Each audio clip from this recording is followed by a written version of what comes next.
Bisan asa ko punta, mag-cross gyud ang among landas sa bungi nga akong kabembang. Maayong adlaw kanimo DJ Sam og sa imuhang mga suking tigpaminaw. Itago na lang ko sa pangalang Piolo. Ako alang pong i-share ang nahitabo sa ko ang kinabuhi DJ Sam ni atong panahong uso pa ang Nokia 3315. Na ako'y ka-textmate man good nga itago na lang nato sa pangalang Mary Jane.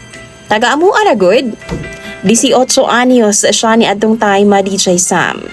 Halos taga-adlaw DJ Sam, magsigi mig teksanay ni Mary Jane. Doon lang ang among lugar ha, pero wa gyud mi mag-ila sa personal. Kaso, pag manawag ko sa iyaha DJ Sam, gina-cancel gyud niya ang akong tawag. Ako asyang ginapugos nga tubagon lagi ang akong tawag kay gusto na ako madunggan ang iyang boses. Ug tuod man napugos ra gyud nako siya nga tubagon ang akong call sa iyaha. Pagtubag niya DJ Sam ang iyang tingog kay hungaw. Naglisod kog sabot sa iyang storya. Pero ingon pa siya, pagaw ra daw siya. Tapos gihubak po daw maong ingon ato ang iyang tingog. Samtang gaistoryahanay mi, naabot mi sa topic nga ana-ana. Gusto daw siya nga makasulay ana DJ Sam kay virgin palagi daw siya. Ako po DJ Sam, sugot po dayon ko. Kay parehas man ming duha nga virgin pod. Nagsabot dayon mi nga mag-hotel pagkaugma. Nagsabot mi nga magkuha ko kwarto daan DJ Sam ug muapas ra siya.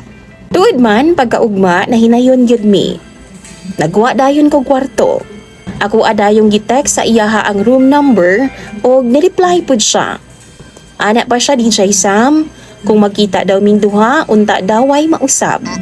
Ug ipadayon daw gihapon ang among plano. Nagsaad sab ko niya, nga way mausab sa ako ugaling man. Samtang gapadulong siya sa hotel DJ Sam. Akong bunal gahi na gid kaayo. Nag-warshock na. Sige na pud ko gunahuna nga romansahon gid nako siya taman. Tibuok gabi ibirahan gyud nako siya DJ Sam og pangihi ra gyud ang pahuway o galing man. Sige po ko gunahuna og mga sex nga posisyon. Pag-abot niya DJ Sam nagdali-dali kog abre sa pultahan. Nakuratan gyud ko sa akong nakita kay bungi maday siya DJ Sam. Ug usa lang ka segundo human ko makakita sa iyaha. Nihumok dayon ang akong bunal ni atras. Gusto ko mudagan DJ Sam. Gusto na ko siyang takasan.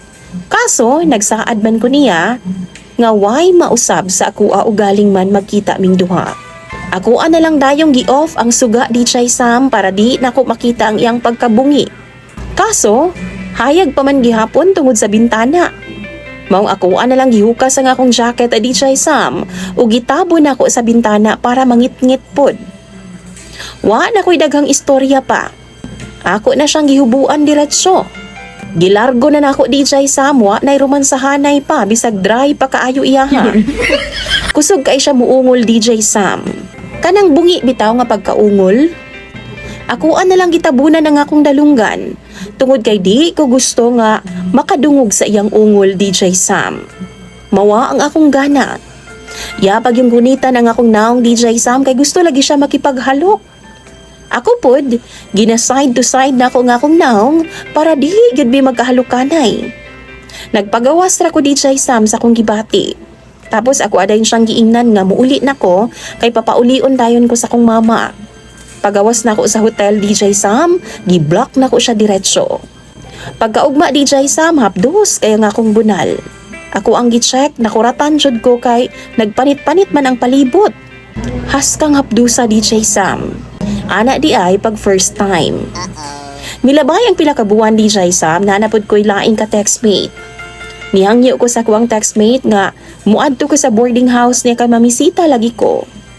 Pag-abot na ako sa iyang boarding house DJ Sam, nakuratan ko kay ang tag-iya di ay sa boarding house, sila di ay si Mary Jane. Wa ko'y tingog-tingog samtang namisita. Ug taod-taod, niuli dayon ko DJ Sam og wa nagyud mi balik pa. Milabay na sab ang pipila ka buwan, naanapod ko'y naka-textmate. Nagkauyab gyud ming duha. Ingon akong uyab dalhon daw ko niya sa ilahang balay, kay ipaila-ila daw ko sa iyahang ginikanan. Pag-abot na ako sa ilang balay DJ Sam, nakuratan ko kay silingan pagyud silang duha ni Mary Jane. Ug nakita pud nako siya didto. Wa na pud ko ning balik sa ilaha DJ Sam. Hangtod nga nagkabuwag na lang yun ming duha. Unya, pila ra bay dagan sa istorya. Milabay na pod ang pipila ka buwan. Naa na pod ko'y laing ka textmate. Kay ni adto laging panahon na hilig man ka itag textmate.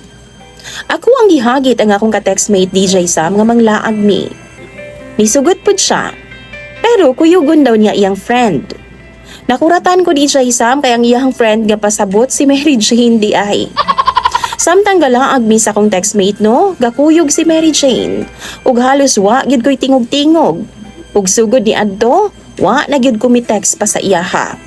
Wa na ko nagparamdam sa akong textmate. Pagsugod sa klase DJ Sam, naapod ko'y barkada sa eskwelahan. Kuyog na ako pirmi maglaag-laag. Yakong gida sa ilang balay. Nakuratan ko DJ Sam kay iyahaman di ay manghud si Mary Jane pagyud. Sukad ni adto no, wa na pud kumibalik sa ilang balay ug ako na pud siyang ginalikayan. DJ Sam, nihangyo na gyud intawon ko sa Ginoo. Na kung po pwede, hatagan man gani ko niyag mapangasawa, kana pod untang ako ang mupili ug dili siya. Hangtod milabay ang pipila ka tuig na ako'y naka-textmate na pod. Ug kini ako ang nagyong naasawa. Wow! Samtang gakuyog ming duha sa kong asawa DJ Sam na nuroy sa mall, nakita na ako si Mary Jane. Ug wa damha, magkaila silang duha, ug maghigala pag yu DJ Sam. Pero wa ko'y mahimo. Di naman ako siya pwedeng likayan kay ako naman siyang asawa. Di pa ila-ila pag niya sa ako DJ Sam, maayo gani no kay patay mali ra pud intawon si Mary Jane. Ug magkita mi karon, mag-smile-smile ra gid intawon, mag-shake hands. Paskang paita lagi DJ Sam, murag apil na gid siya sa akong kinabuhi. Pirmi yung gakross ang among landas ug di gid nako siya pwedeng likayan. Naay panahon nga magkita mi ni Mary Jane, kutob ra gid taon smile. Musmile rapod ko sa iyaha. Ug magkatawa na lang gid taon ko magunahon na sa akong kaagi sa iyaha DJ Sam. Pero usahay, murag dili gid ko komportable ay. Maunang magunahon na ako. Istoryahan na lang baka na ako ang akong asawa sa tinuod. Palihog daw bitambagi ko ninyo. Imong sender DJ Sam, Piolo.